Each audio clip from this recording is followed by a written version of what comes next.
Today is this week is last Sunday of parang kailan na, no? Matatapos na ang April, papasok na ang May. Pasko na naman. Amen. Now, pagpapatuloy natin yung ating pag-aaral sa topic about obedience. And 2 weeks ago, ako ay nagturo online at maraming struggle.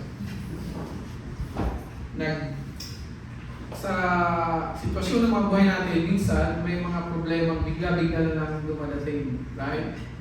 At hindi natin in-anticipate.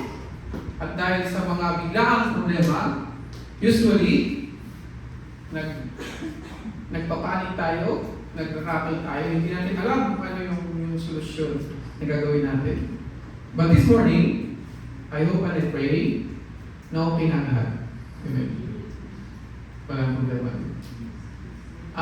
Pwede ba tayong tuloy muli para sabay-sabay nating basahin ang ating declaration of faith. Today, I will listen to God's word.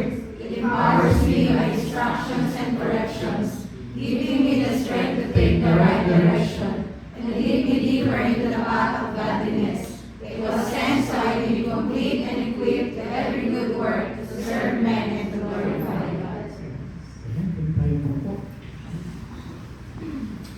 So this morning, I will be teaching and I will be using a Bible study method kasi as yung sinasabi ko sa inyo, we are preparing for fourfold Bible study. But bago tayo pumunta doon, we need to understand that when we study the Bible, we usually use observation, interpretation, and application.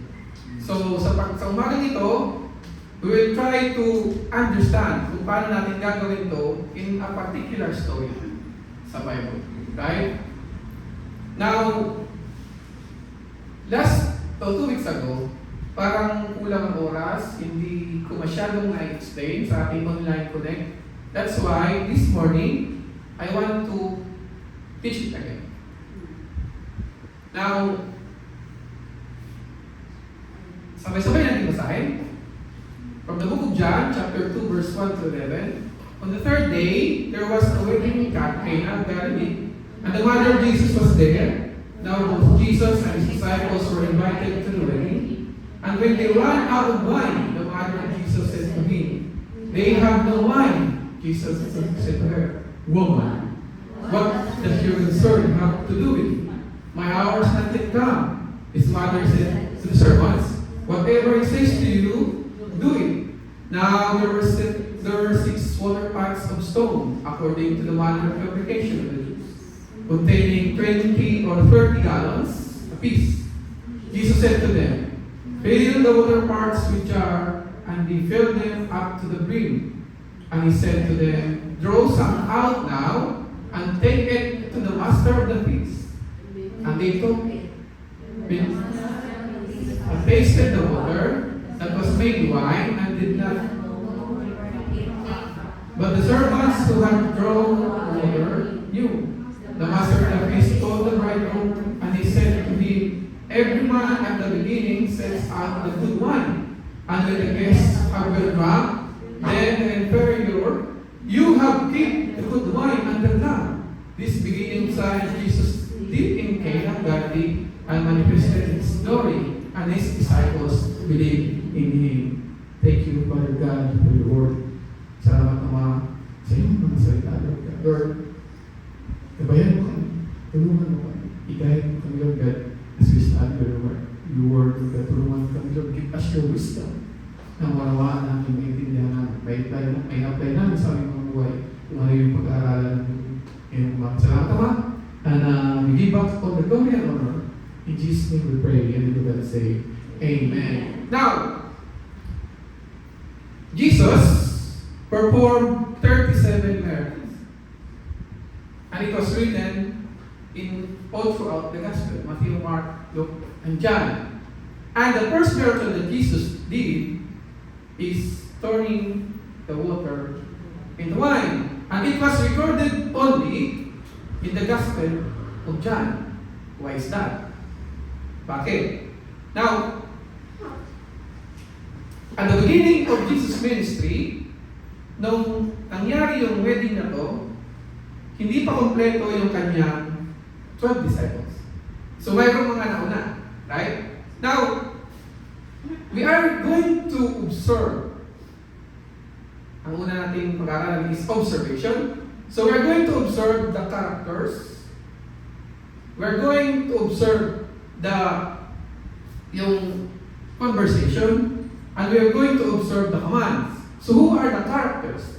Makikita natin, andun si Mary, the mother of Jesus, and andun si Jesus. Right? And the disciples, and the servants, the master of the feast, the bridegroom, at andun yung mga bisita. Hindi yung mga wala. Amen. Now, who are the disciples na nandun? Andun si Andrew. Andrew was the former disciple of John the Baptist, who was the first to follow Jesus. Andun si Simon Peter, and his brother, whom Jesus has just given the name Cephas. Andun si Philip, originally from Bethsaida, whom Jesus told to follow me the day before the wedding. Andun si Nathanael, he is from Cana. And andoon yung anonymous disciple. And who was that man? Andun si James. While not explicitly named in a specific chapter, he is often grouped with John as one of the very first followers. Now, who was that anonymous disciple? Kung pag-aaralan natin, possibly, he was John. He was the Apostle John. Because, kung titignan natin yung Matthew, Mark, and Luke, siya lang yung nandyan. Wala si Matthew, wala si Mark, wala si Luke. Like they are, sa mga susunod na sila. So, it's possible that it's John. He is the witness. Diba? Sabi nga nila, baka yan ay kisa niya. Hindi na nila alam. Now, the next question is, of all the sign and miracle that Jesus did, why is He choose the wedding? Why? Bakit kaya pinili niya yung wedding? Diba? Para ipakita yung kanya unang sign, unang miracle. Because Jesus valued marriage. Amen. Hirap tumingin sa kaliwa at sa kanan.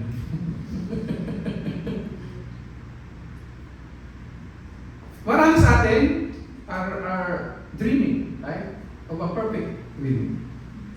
And personally, hindi ko yung nabigay sa asawa. Ang wedding namin, kumain lang kami sa kumain lang kami sa Pinero Church. Okay na. Sino may mga taga-Batangas? Kaya wala. Ang alam ko, pag sila kinasal, they prepared too much. So, they spend $500,000, 400,000, 300,000. Pag 200,000 lang ang ginastos mo, at ikaw Batanggenyo, mahina ka. Amen, tama? Amen. Diba? Pero yung mga Manilenyo,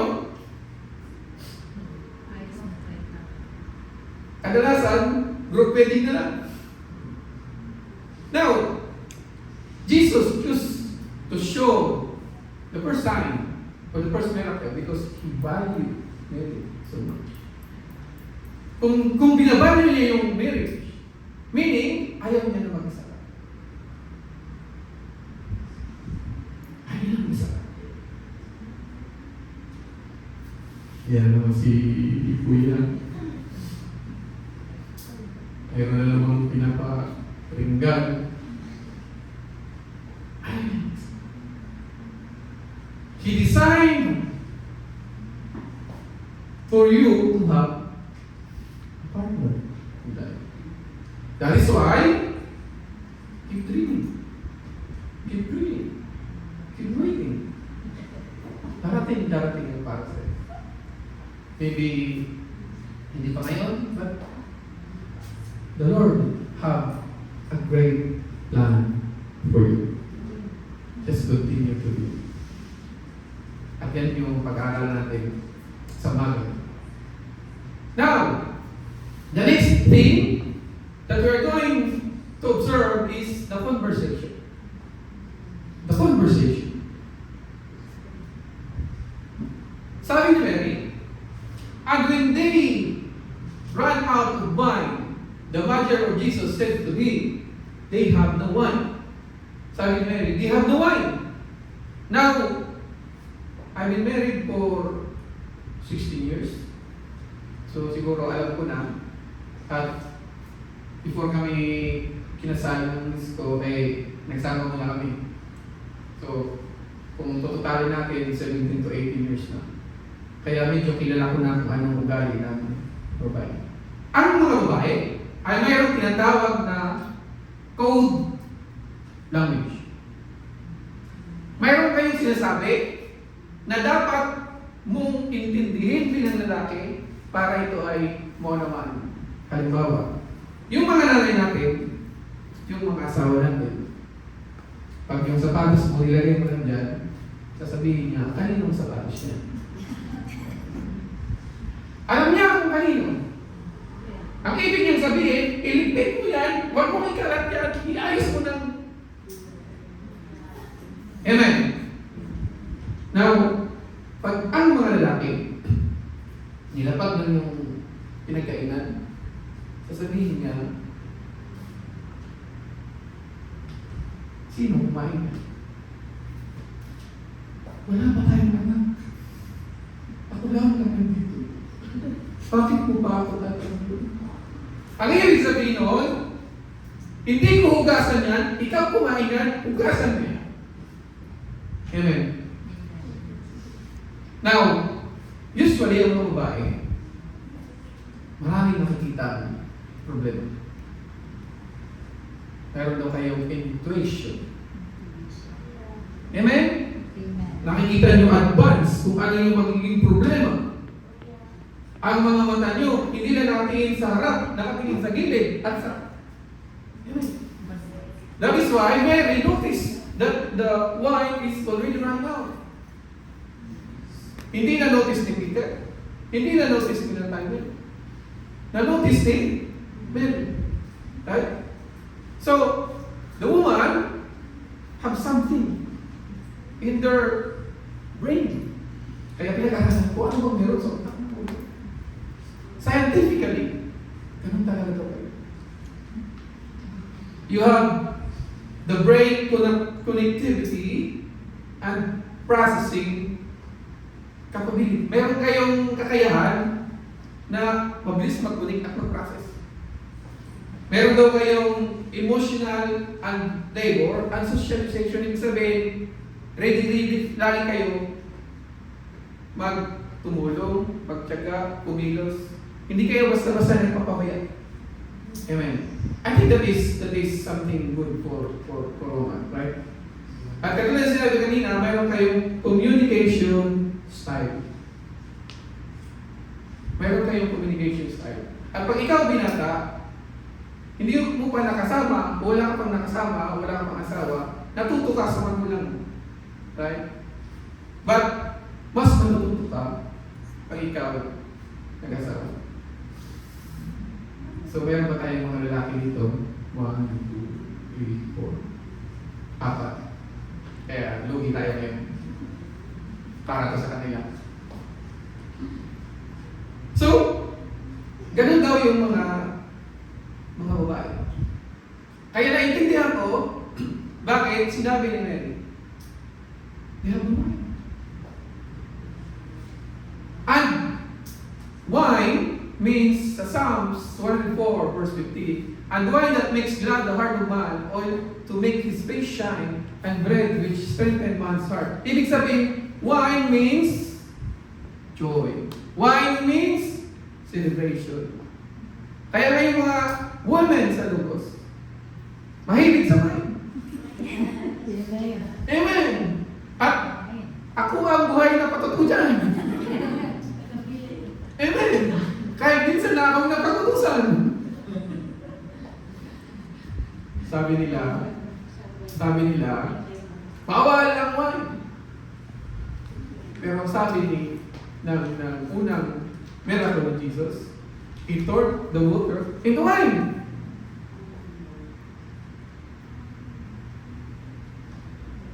Huwag ka lang maglasing. Right? Gamitin mo sa tao. Wine is good for your health. Amen. So, wine means celebration. It means joy. But in this particular story, the wine ran out. Naubos yung wine. Nawala yung wine. Natuyo yung wine. Minsan, sa mga buhay natin, mayroong mga bagay that runs out, na natutuyo, na nawawala. Maraming mga pagkakataon na bigla na lang parang empty tayo. Hindi natin yun gusto. Bigla na lang nangyayari sa mga buhay natin. This morning, is there something in your life na pakiramdam mo empty? Pakiramdam mo run out? Pakiramdam mo it's dry? Maybe in our relationships, maybe in your health, maybe in your finances, everything. And I pray na after nating pag-usapan ang mga bagay na sa umaga nito, you will be refilled again. Amen. What is the meaning of having no wine? Sabi niya, it means spiritual bankruptcy or feeling of emptiness, sadness, or sorrow. It signifies that worldly pleasures are temporarily and eventually fail to satisfy. It shows that human planning cannot prevent a shortage. Kung mapapansin nyo, every wedding, mayroong event planner, mayroong master of the feast. Ano yun sa ngayon? Wedding coordinator, organizer, di ba? Siguro naman nakaplano yan maigi. But still, mayroong nangyaring problema. Minsan sa mga buhay natin, hindi rin may iwasan. Akala natin prepare tayo, tapos biglang mayroong error, mayroong problema. Hindi natin yun naiiwasan. Now, problems are inevitable. Darating at darating yan. Hindi mo yan mapipigilan. But, in the middle of every difficulty, lies opportunity. Sa bawat problema natin, sa mga buhay natin, there are always an opportunity. Amen. Naniniwala kayo? Lahat ba tayo dito dumaan sa problema? Lahat ba tayo dito may problema? Yes. Lahat ba tayo dito magkakaproblema? Yes. Amen. Ang mga Tagalogos talagang honest. And I'm proud of everyone of us this morning. And in the middle of every difficulty lies opportunity. Sabi ni Albert Einstein. Ano bang in-embed ni Albert Einstein?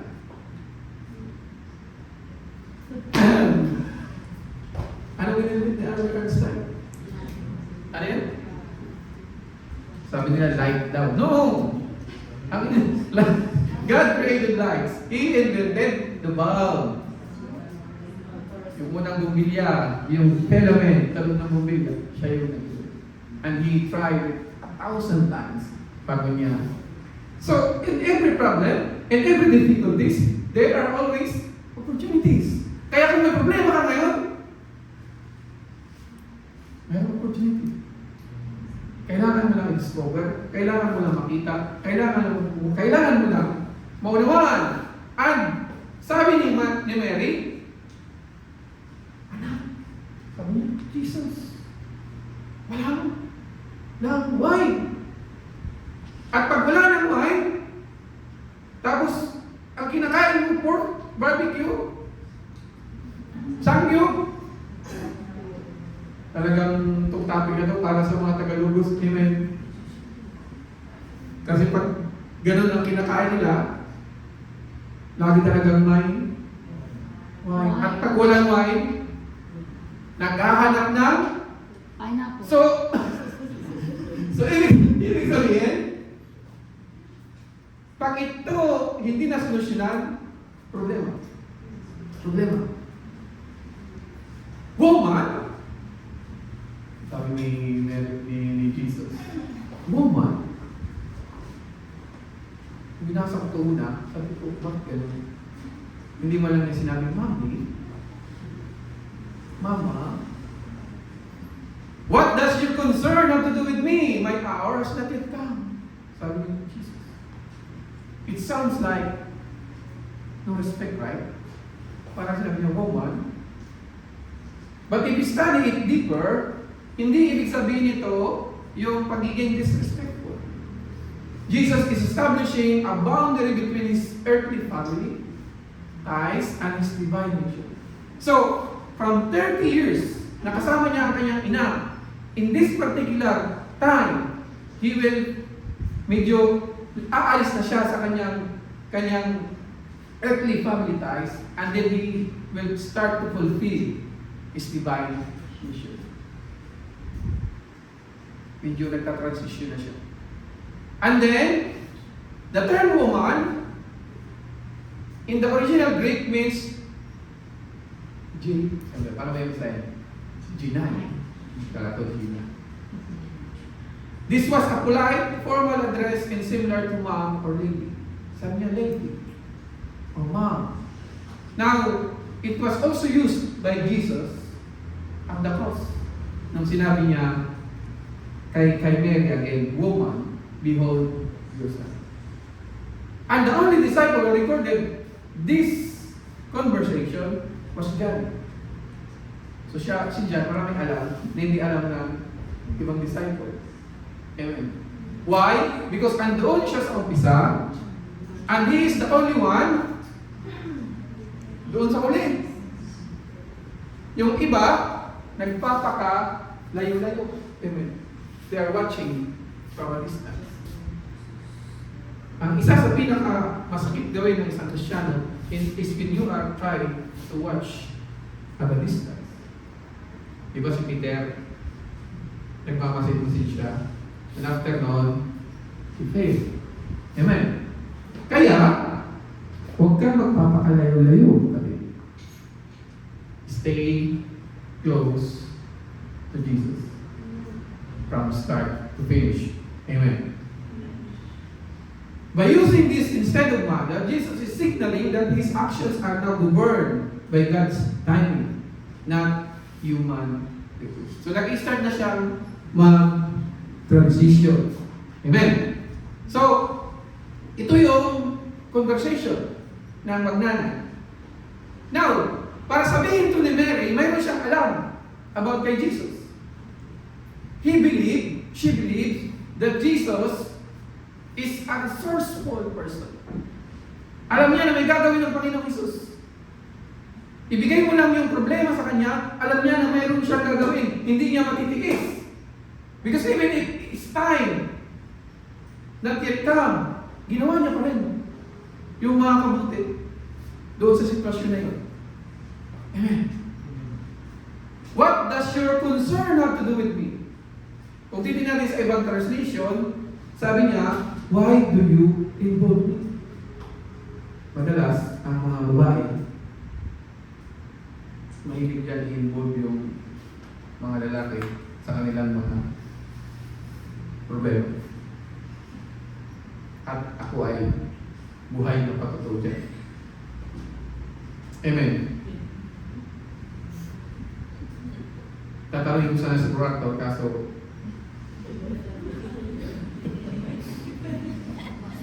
sasabihin ko sana, amen ba? Amen. Lagi niyang ini-involve. Yung mga lalaki naman, walang pakiyan. Walang pakiyan. Basta namumuhay lang yan, wala yung gusto niyang buhay. Ang problema, wala silang choice. Pag ikaw in-involve na, Remember, sinarito yung mga binata. Father Bong, if you will be involved by your partner, your wife, better na mag-involve ka. Kung hindi, World War II. Amen. Why? Buti na lang pala yung misis ko. Nasa labas kanina. Ay, narating niya. He is pointing out that the lack of wine is a physical problem. Sabi ng Panginoong Sus, hindi ko nga niyan problema. Kung wala ng wine, bumili sila. Parang yung gusto mong... Kung titignan natin, in our human perspective, kung wala ng wine, is bumili. But Mary knew something about Jesus. Jesus never did any miracle before this turning water into wine. Ini-imagine ko lang, nung maliit kayo si Jesus, wala siyang nagawang miracle na hindi niya namamalayan. Halimbawa, naglalaro siya, mga kapatid niya, biglang mayroong ibon, pipilay-pilay, nahawakan niya, biglang nabuhay. Diba? Hindi nakita eh. But the Bible says that it is his first miracle. But Mary knew something about Jesus. Alam sa Panginoon Jesus. Alam ni Mary. Sabi nga nila, mother knows best. Taas kamay ng mga nanay. Di ba? Alam natin. Bakit pag sinabi ko taas kamay ng mga nanay yung gano'n? Di ba dapat proud ka? Yeah. Amen.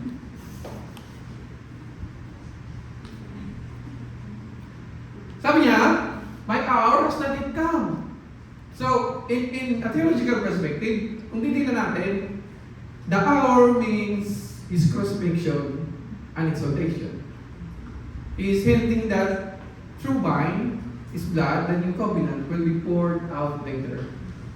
So, he is starting his ministry at papunta lahat yun sa cross. His crucifixion.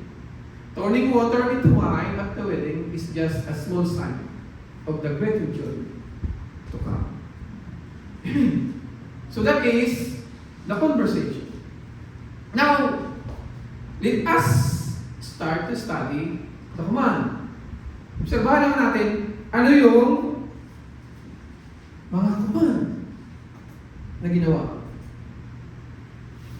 Sabi ni Mary, Jesus had 2 commands and Mary had 1. Sabi ni Mary, his mother said to the servants, whatever he says, do it. Alam niyo itong command na to is sobrang nakakabas. Whatever he says, do it. Ano man sabihin ng Panginoong Jesus, gawin. Tapos bigla natin naisip, parang hirap. Ang hirap bro. Ang hirap bro. Whatever it says, do. Obedience to God means total submission. Pag sinabing total, ibig sabihin, buo yung pagsunod mo. Buo yung pagsunod mo. Dapat walang partial. Diba sa mga previous na pinag-aralan natin,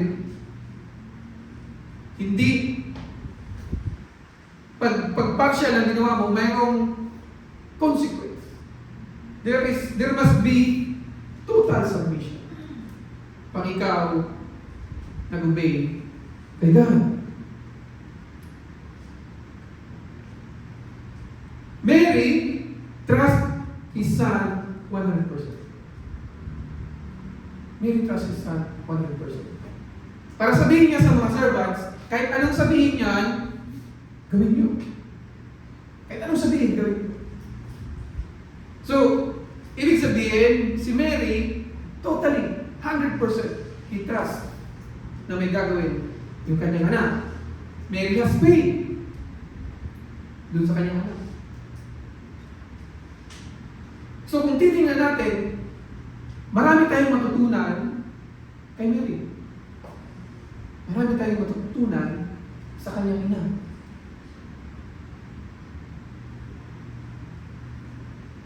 Whatever He says to you, do it. Kahit anong sabihin niya sa'yo, gawin mo. Sa mga ganito, this morning, ano yung mga kailangan natin gawin? What are the things that you need to do? Pag sinabi niya, tulungan mo, tulungan. Pag sinabi mo, i-bless mo yung katabi mo, i-bless mo. Pag sinabi mo, papahin mo yung katabi mo, papahin. Pag sinabi niya, huwag mong papahin mo, papahin. Pag sinabi niya, sagutin mo na, sagutin mo na. Pag sinabi niya, sagutin mo na, sagutin mo na. 3 taon na nangyiligaw. Hindi mo ba rin sinasagot? Pag sinabi niya, bitawan mo, bitawan mo. Pag sinabi niya, i-let go mo, i-let go mo.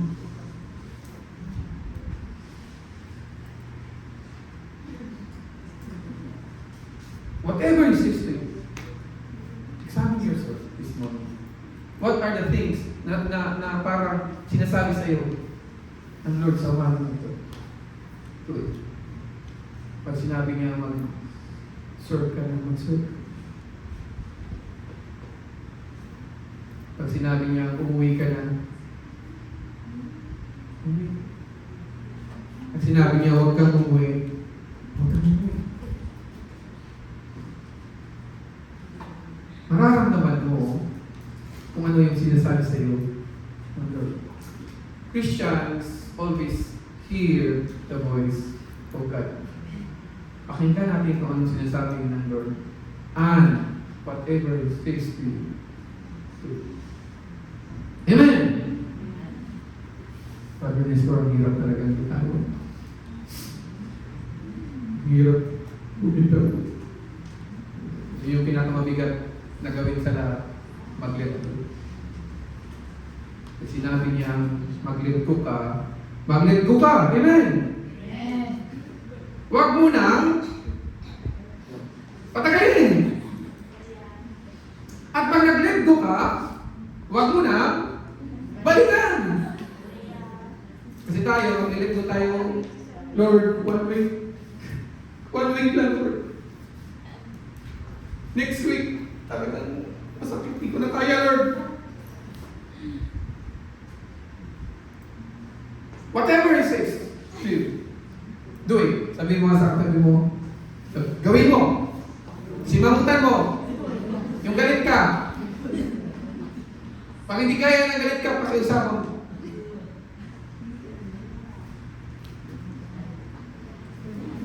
Sabi sa Book of Samuel, 1 Samuel 15:22. So Samuel said, as the Lord has great delight in burnt offering and sacrifices, as in obeying the voice of the Lord, behold, to obey is better than sacrifice, and to heed than the fat of rams. To obey is better than sacrifice. Brother Nestor, ayaw ko sumunod, mas gusto ko yung nagsasakripisyo mo. Di ba rin ang masaktan na kumahirapan ako? Di ba rin ang pagod ako? Di ba rin ang mas gusto ko yung sacrifice? Sabi ng Lord, obey is better than sacrifice. So choose to obey. Para hindi ka mag-sacrifice. Amen. We should remember sa mga buhay. This year, our topic is all about wisdom. Wisdom. At paulit-ulit kami, paulit-ulit tayo, pag wala kang pinagkakatandaan, ano ibig sabihin? May something. May problema. Right?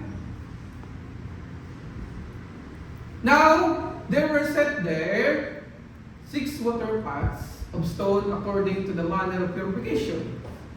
Purification of the Jews. containing 20 or 30 gallons apiece. Jesus said to them, now this is the first command na ginawa ko, sinabi ng Panginoon Jesus, fill the water pots with water. But before that,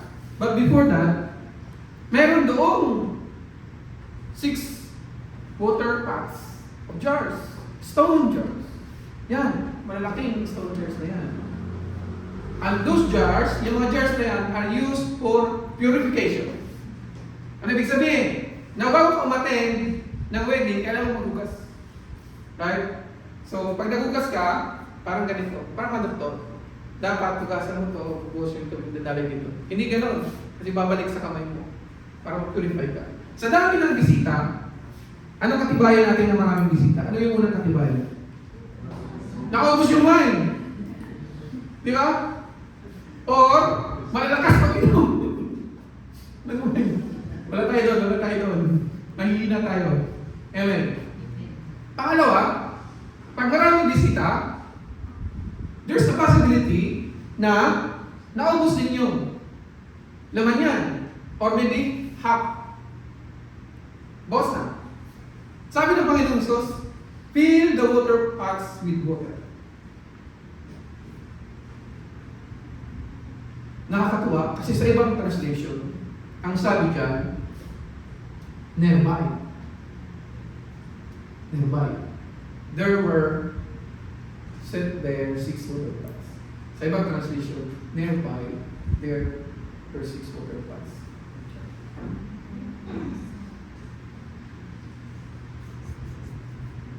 Fill the water pots with water.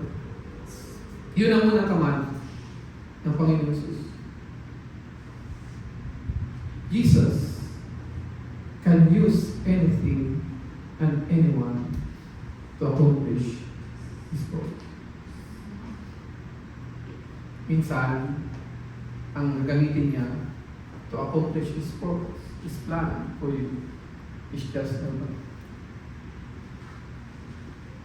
Diyan lang. Malapit lang. Wala doon. Sa malayo. It's just nearby.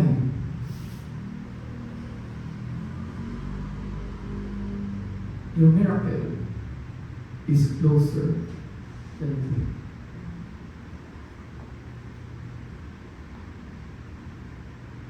Minsan, nakatingin tayo sa malayo, di ba? Minsan, di natin nakikita yung mga nasa paligid natin. Fill the water pots with water, and they filled them up to the brim. So, ang command ni Jesus, punuin mo, at ang ginawa ng mga servants, hindi lang nila, as in, yung parang hindi masyadong puno. Ang ginawa nila, they fill it up to the brim. Pinuno nila, punong-puno.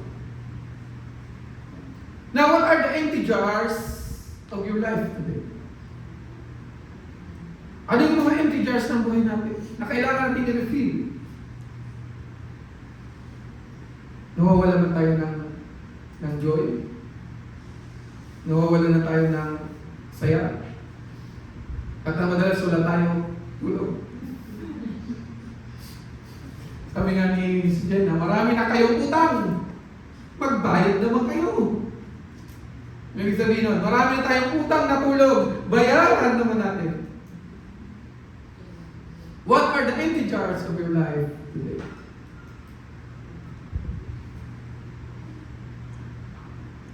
Sa mga buhay natin, bigla na lang dumadating yung pakiramdam na parang, kahit nagsiserve ka, parang exhausted ka.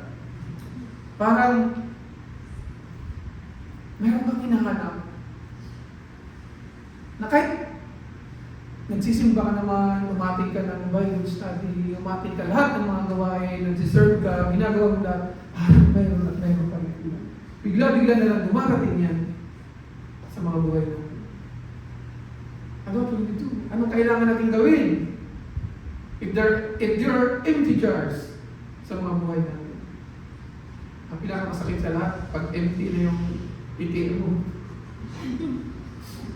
Tapos maraming nangingi. Maraming nag-message. Yung nanay mo, ginagamit yung kanyang code. Kumusta na? Nak, kumusta? Sa mga OFW, nakakatakot yung salita na yun. Amen. Kasi kahit hindi mo kamag-anak, pag nangumusta, kabahan ka na. Di ba? Ano yung kailangan natin gawin? Are you willing to fill it up? Sabi ng Panginoong Sos, fill the water pots with jar. Handa ka ba? Punuin ulit. Yung empty sa buhay mo. Yung emptiness sa buhay mo. Are you willing to fill it up again?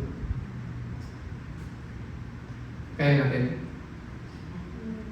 Are you willing to fill it up again? Amen. But obedience is not easy. When you fill up the water pots, hindi madali. Kasi nung panahon noon, walang gripo at walang hose. To follow the command of Jesus, they need to labor. Kailangan nilang pag-igip sa spouse. Sino nakaranas nung sa balon? Kaganon ka? Sino nakaranas naman? Amen. Tapos yung balon, wala yun sa tabi ng bahay mo. Usually, sa isang lugar, yung balon, isa lang. Dadayuin mo pa. Amen. So, kung yung wedding nandoon, 5 kilometers, yung mga servants, mag-iigib doon sa balon, they need to travel. At remember, each pot contains 20 to 30 gallons of water. So yung 6 pots is about 180 gallons. Ilang kilo yun? Ilang beses sila magpabalik-balik? Now, if you follow, if you obey, it is not easy. Kaya tinanong ko kayo kanina, are you willing to obey? Ang sabi niyo, amen. Now, tatanungin ko kayo, are you still willing to obey kahit hindi madali? Amen. Do you locate the jar? At because ginamit yon sa purification, some of the scholars said na kailangan itapon. Some are hindi naman daw doon binalik yung pinahugasan. But still, kailangan nilang punuin yan. They need to carry the jars. Dalawa yung possibility. Dadalhin nila yung 6 containers, bubuhatin nila, dadalhin nila doon sa well, and then magsasalok sila sa salina nila, hindi mag-aang yung jar na yan. Amen.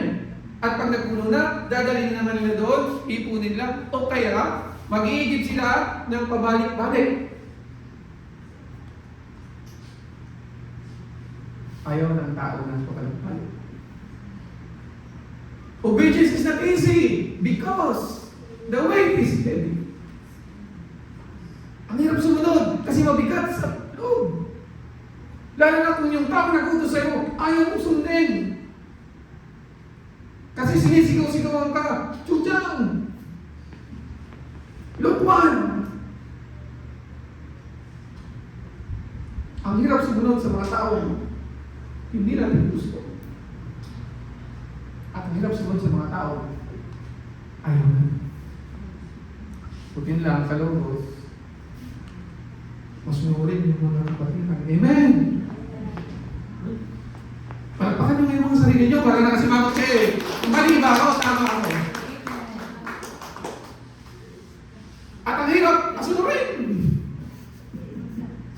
Biglang binago. Because the outcomes is unseen. Alam mo yung pabalik-balik kayo, hindi mo alam ano bang ginagawa ko dito. Nag-iigib-igib ako ng tubig dito. Hindi ko alam kung anong gagawin ng Lord dito.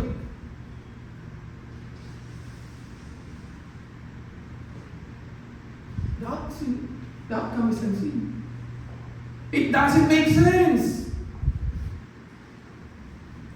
Tubig. Sabi ni Merider, had the wine. Ang sabi ni Jesus, lagyan mo ng tubig. Paano mo gagawing wine yung tubig? Ang masakit, sabi ng Panginoong Jesus, hindi kumatayin. It is coming from the word of Jesus. So there's a possibility na hindi mabaguhin ni Jesus yung iyang sinabi. Pag sinabi sa'yo, gawin mo to. Gagawin mo. Kung hindi mo alam kung ano yung pinapagawa sa'yo. It doesn't make sense. Ang sigay, pag nagutos, madalas, doesn't make sense. Kaya sabi nila, if the command doesn't make sense, it's God.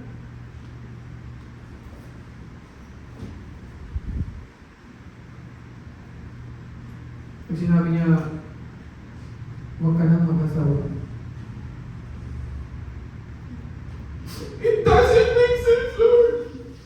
Gusto ko talaga mag-asawa.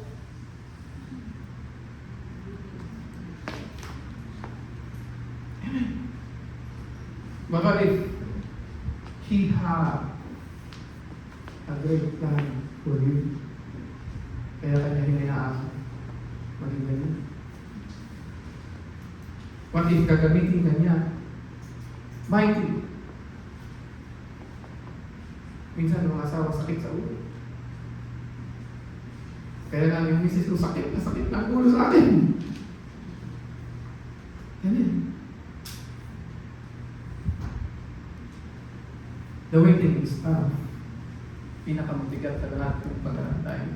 Yung paulit-ulit ka, pabalik-balik. Tapos,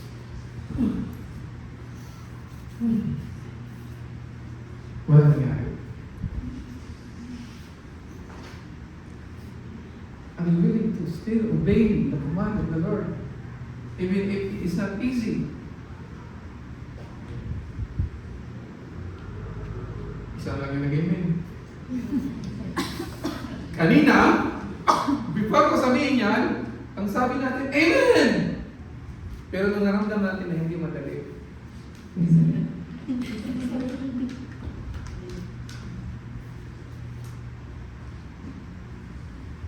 obedience is not easy. Now, the next command na sinabi ng Panginoong Jesus is, draw some out now and take it to the master of the feast. Draw some out now. Kung titignan natin, pinuno nila yung jars. But for Jesus to perform the miracle, He only needs some. He only needs some. Jesus can take what you have and turn it into what you need.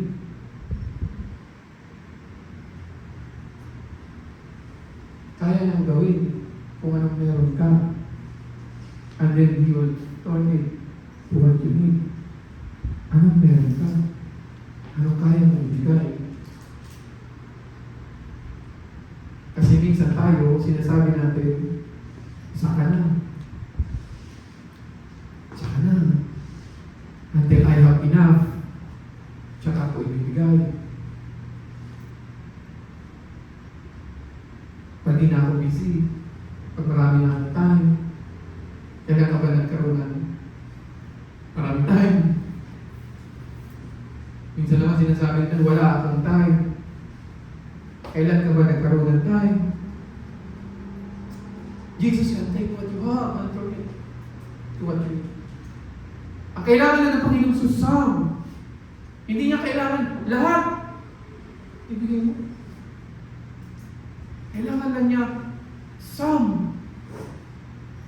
And He will turn it into miracles, into blessings. Brother Nestor, wala nga akong naibigay, wala akong gift, hindi ako marunong kumanta, hindi ako marunong sumayaw. Ang meron na ako, problema.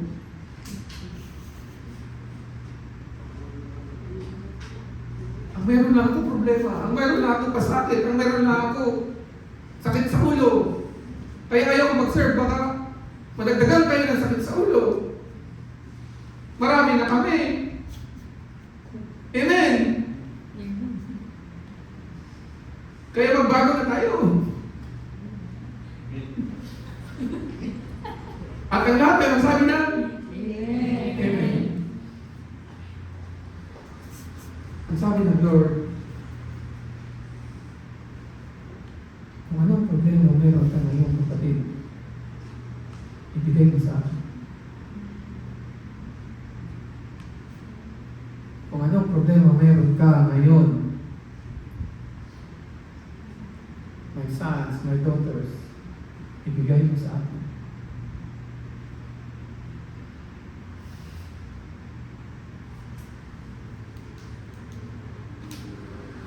And I will turn that water into wine.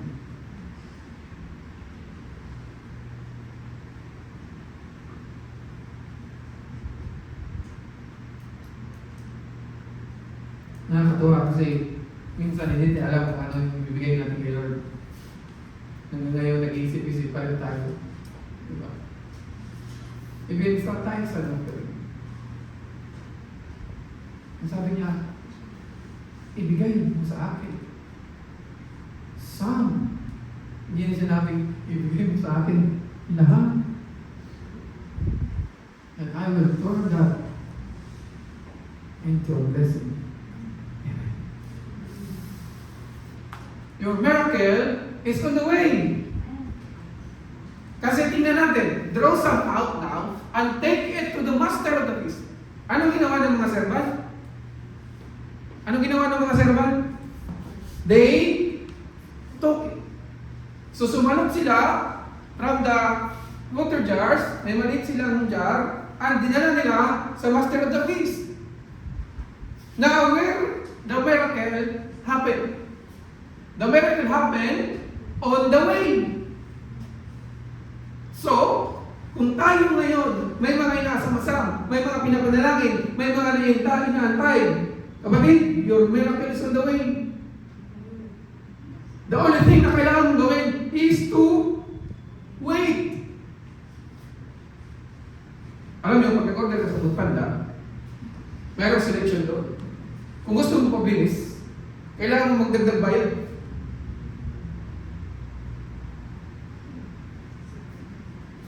Kailangan mo magdagdag bayad. Ano ibig sabihin? Pray! Pray hard! Pray more! Obey! Sumunod! Kahit mahirap na, kahit masakit, kahit nahirapan ka, naantok ka, umikap-ikap ka, wala ka pa rin. Kahit may sakit ka, nilagan ka. 6 days ka na pumapasok. Pagod. 6 days ka na pumahinga, pagod pa rin. Magpatuloy. Because your miracle is on the way. The only thing that you need to do is to wait. Wait. Amen. Obedience releases God's abundance. Kung tingnan natin, sabi niya, when the master of the feast had tasted the water, now, anong ginawa ng servants? They took the water and they brought it to the master of the feast. And the master of the feast has tasted the water that was made wine. That was made wine. And did not know where it came from. Hindi alam ng master of the feast kung saan ang galing yung wine. Pero alam ng servant na nag-obey. O ikaw, Miss Lauren, marami kang alam.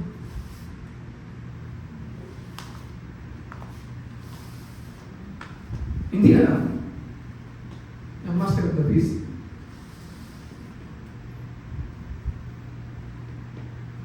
Now, nung tinikman ng usually, ang master of the feast, sila yung parang mga critics.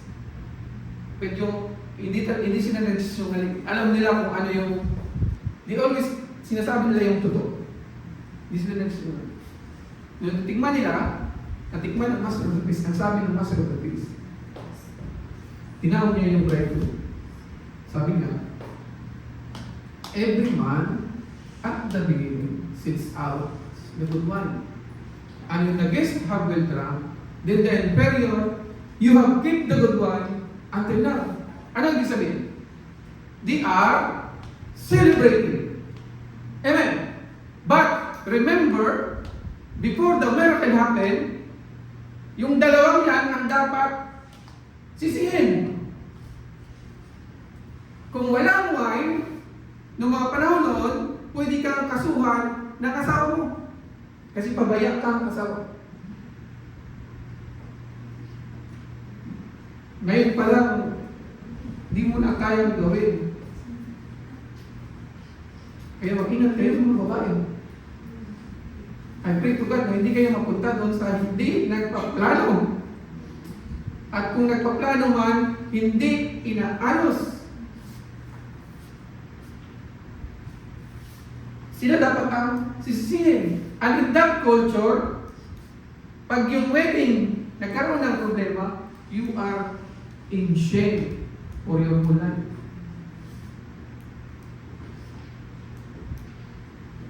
Ang pangalan mo, mayroon nang nakabuntot, nakahiyan. Meron nakabuntot, nakahiyan. Pero hindi alam ng Master of the Feast.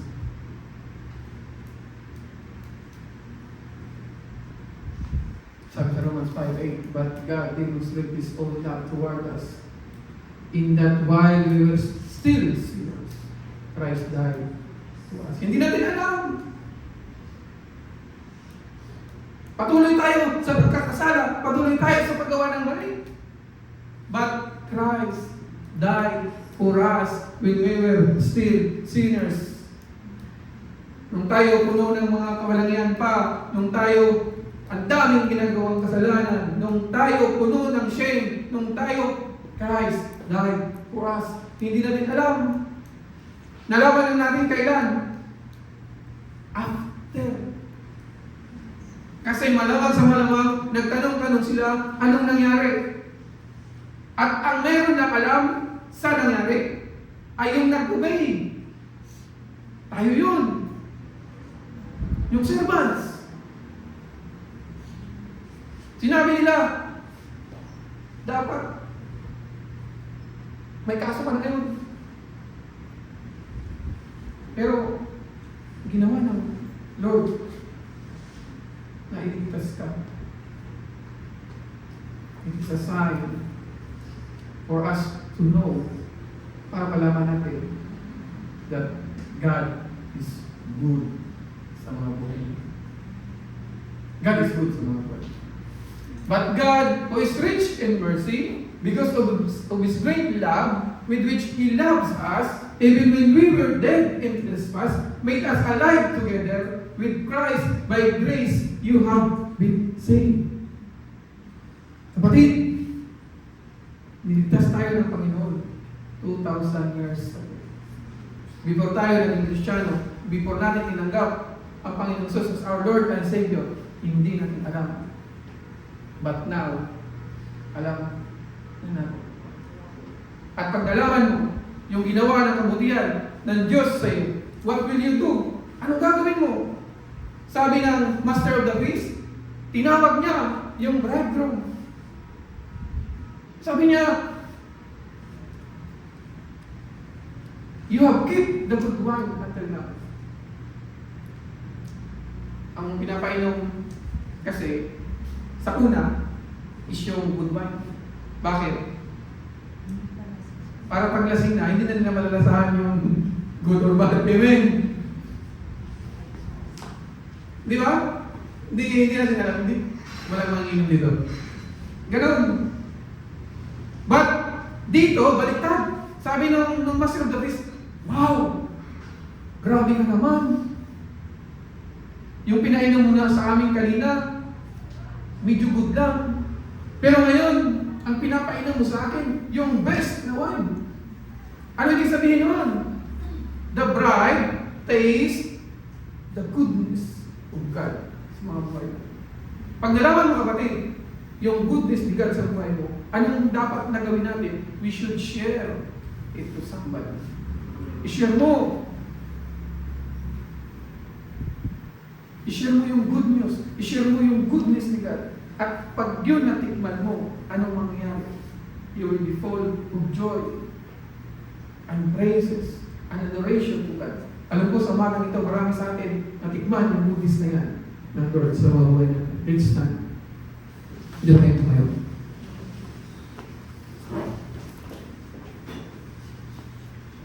If the miracle hadn't happened, the groom would have carried the life of shame of a field with him.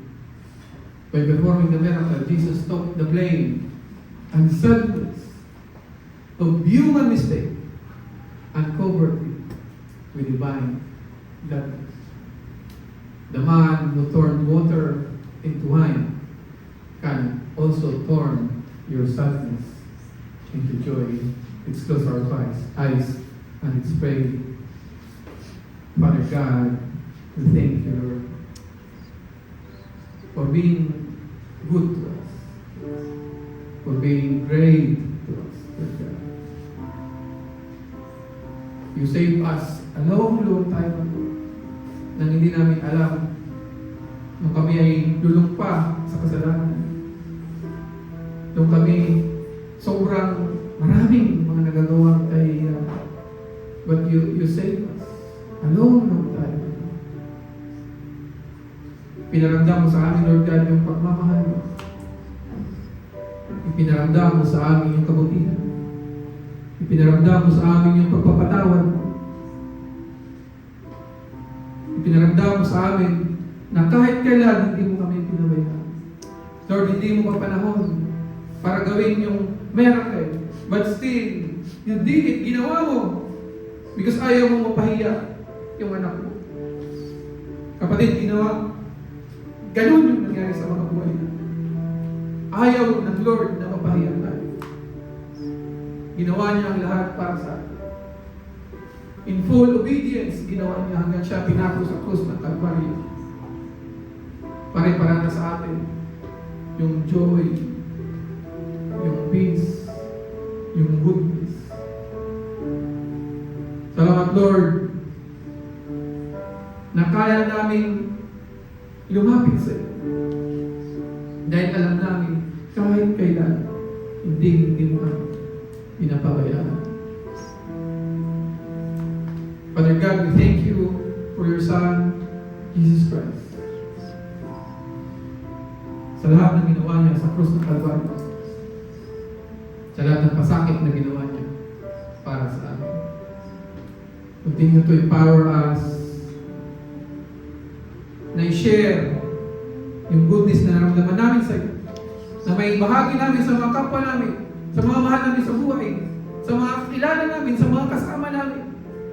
Dahil alam namin, pag ito natikman nila, yung goodness, they will be also filled with joy and gladness sa kanilang mga buhay. At dahil dyan, kikilalanin ka nila. Hahanapin ka nila. Pupuntahan ka nila. Salamat, Lord, sa lahat-lahat ng biyaya, ng pagpapala, ng mga miracle na andyan na, paparating na sa aming mga buhay. Thank you, Lord God. Thank you, Lord God. Father God, we continue to pray para sa aming mga mahal sa buhay. We continue for our protection sa araw-araw. We continue for the protection sa aming mga mahal sa buhay sa Pilipinas. Mga magulang namin, kapatid namin, mga anak namin, maging sa mga kakilala namin, Lord God. Patuloy yung kami ingatan. Lord, we pray also, Lord God, para sa aming mga kapatid na patuloy nag-provide sa amin, Lord God. And we continue to pray sa aming mga pastors, sa aming mga church leaders, sa aming mga kapatiran, Lord God. Lord, continue to give us the joy that we will continue rejoicing to praise you and to glorify you. Salamat naman sa lahat-lahat. We give up all the glory and honor. In the mighty name of Jesus, and everybody say, Amen and Amen.